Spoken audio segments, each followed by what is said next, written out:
Today's video is going to be about Clip Studio Paint. So I have to be honest, I actually didn't know what this video was going to be about. So I actually went onto Instagram and asked you guys what my next video should be about, and I got about 100 answers to that question. And many of you have asked me to do a video on Clip Studio Paint and the way I use it. So I just thought that would be a really great idea, and so here I am. So basically what you see on the screen is Clip Studio Paint, the way it looks when you open it up for the first time. And the first thing you want to do is you want to go to File, New, and this is a screen where you can set up your canvas. And your canvas is basically your paper. So what I like to do first is I like to give it a name, and for this video demo, I would just call it Video Demo. That's really original, I guess. And next up is the width, the height, and the resolution. So basically width and height, it's kind of self-explanatory. I just set it to 5000 pixels by 5000 pixels. It gives me a nice square canvas. And the resolution is really important. So if you ever want to print out any of your artwork, set it to 300 or higher. So next up, you want to click on OK. And from here, I want to show you kind of like an overview of the interface when it comes to Clip Studio Paint, and also the tools that I like to use most often. So the interface is pretty basic, but right now I think it's kind of messy. I do not use it this way. So let's just clean it up real quick to the point where I like it. So I want to get rid of all of this unnecessary stuff that I never use, and I'm just going to quickly run through them and kind of hide all of these menus because I do not like them. I never use them, and they just kind of clunk up my canvas or my workspace. So let's just get rid of a few here. So basically you just pull them out and you press X and kind of repeat the process for everything you do not need. Maybe there's a quicker way to do this, but this is just how I like to do it.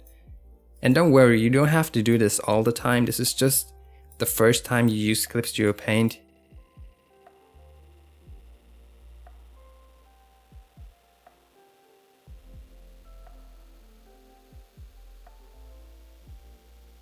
And basically this is how I like to use Clip Studio Paint. I have the color wheel up here. I have some settings for my brushes and my layers. I have my layer palette, and I have my brushes down here. So on the left we have the toolbar, this thing right here. So we have a bunch of different tools. I do not use all of them, but a few of them. For example, I use the brush tools down here, and the blending tool, the gradient tool, the bucket tool, and sometimes I like to use the ruler tool. So the first thing I want to show you is obviously the brush tool. So I have a few different brushes loaded into here. These do not come with every installation of Clip Studio Paint because they are custom made, but you can basically check them out and get them at my Gumroad, which I'll link below in the description. So the first brush is called Pencil. This is my sketching brush. It kind of imitates a real pencil, and it's probably one of my most favorite brushes ever. So it's kind of smooth, and really it has this creaminess to it. So if I zoom in, you can basically see the texture of it, and you can tell that it's not really realistic compared to a real pencil, but it still gives me this texture, and it just feels great when I'm sketching, and I just love it. It's really my most favorite brush when it comes to sketching and doing my first concepts whenever I'm working on a new illustration. So I like to use this brush a lot. Next up is a brush called Hotline, and this basically works the same as the hard round brush that comes with any painting software, but it's again a little bit creamier, and it allows me to blend colors more easily because of the softness of it, but it's still not too soft to the point where it's kind of like an airbrush or it looks kind of fake and washy. So it still has that hardness to it, but there's some creaminess that I really like. I'm always looking for that buttery feeling. I don't know what it is, but I just love it, and I guess that's how I get the texture of my skin. So whenever I'm painting skin, I use this brush because it gives me a nice texture for it, And again, if I zoom in, you can see that there's a little bit of a texture, and I'm always looking for that. Because the problem is, and this is what I see many times, especially with beginners when they start painting digitally, they use the airbrush too often. And I don't want to talk bad about the airbrush. It really works really good for specific situations.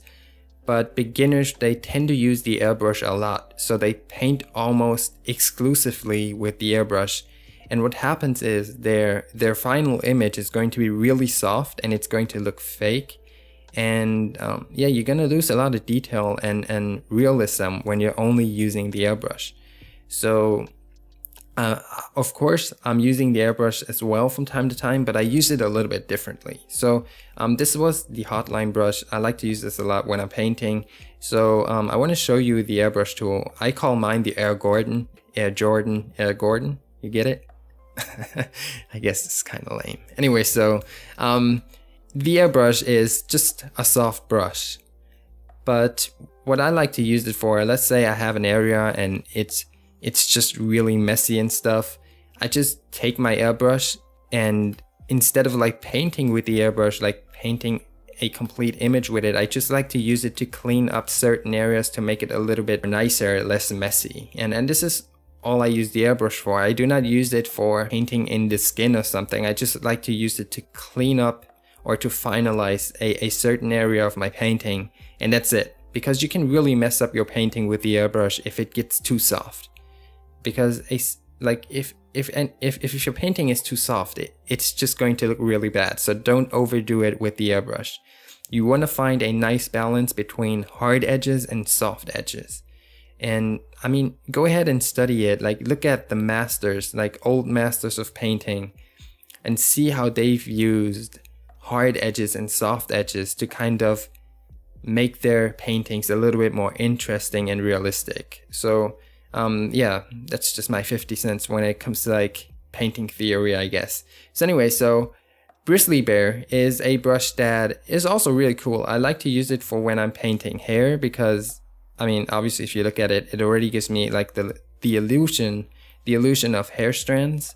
So I like to use it when I'm painting hair, but other than that, I do not use it too often. I used to use it way more, but not anymore, to be honest. But still, it's a great brush. You can use it for a lot of things.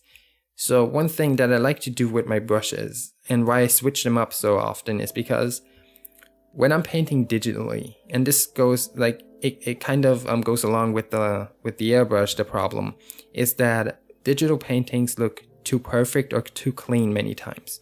So I like to break it up by kind of implementing texture to my paintings.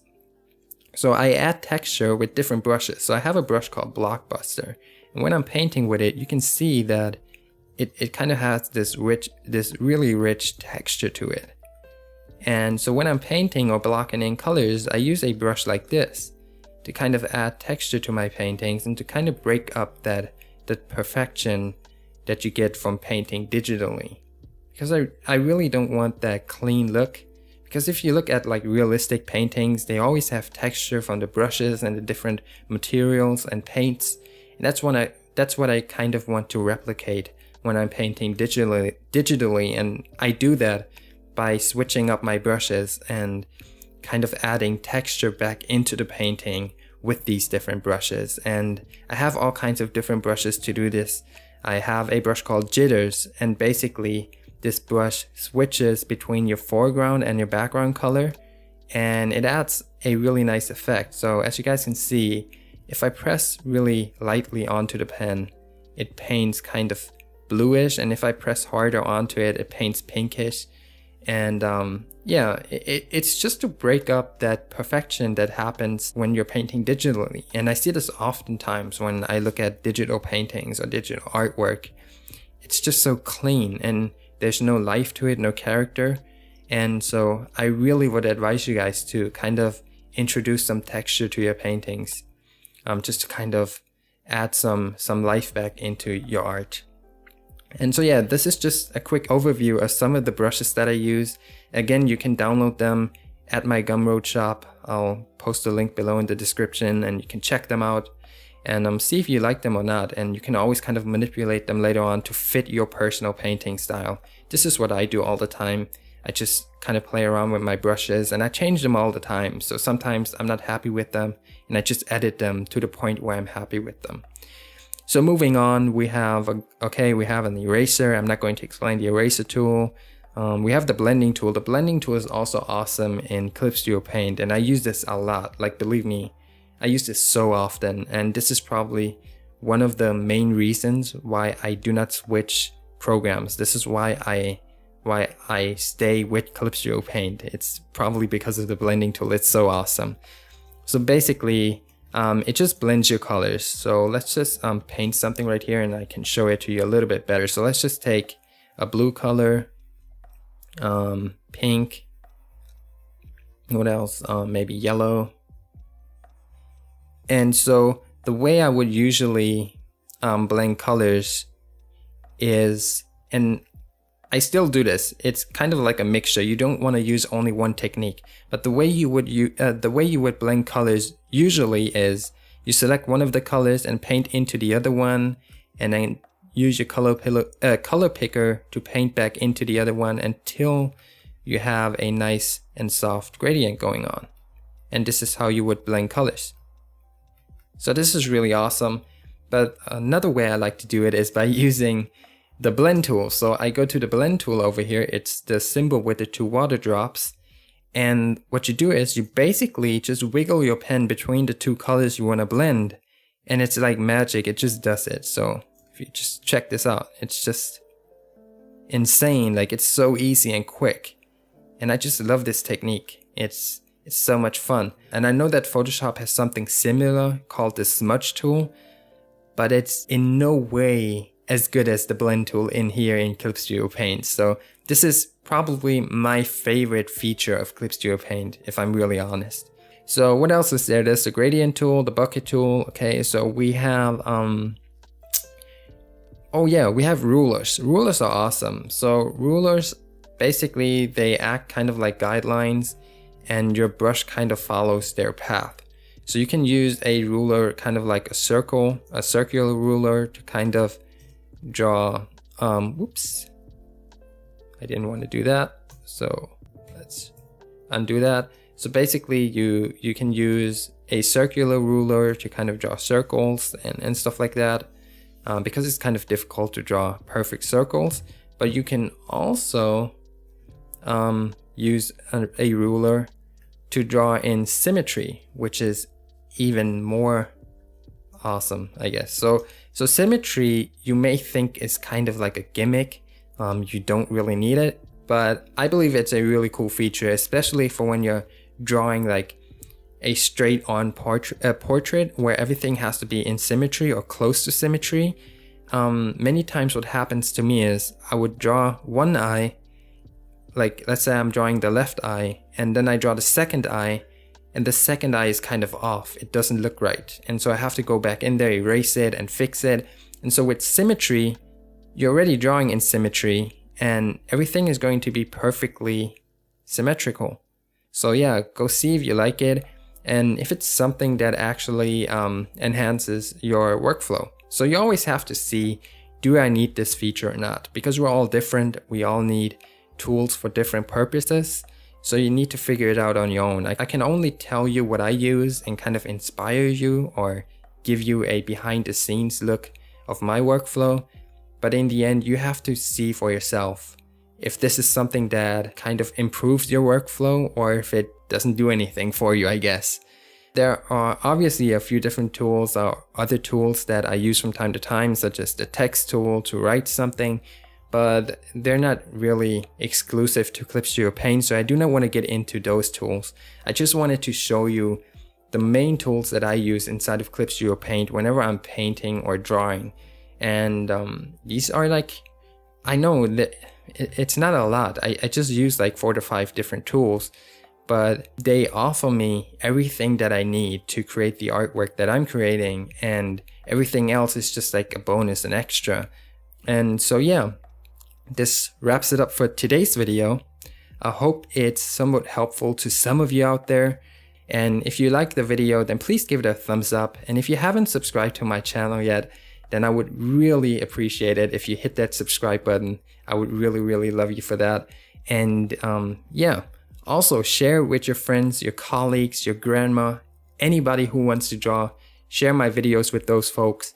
And as always, guys, thanks for watching my video. I love you guys with all my heart and soul. And until next time, peace.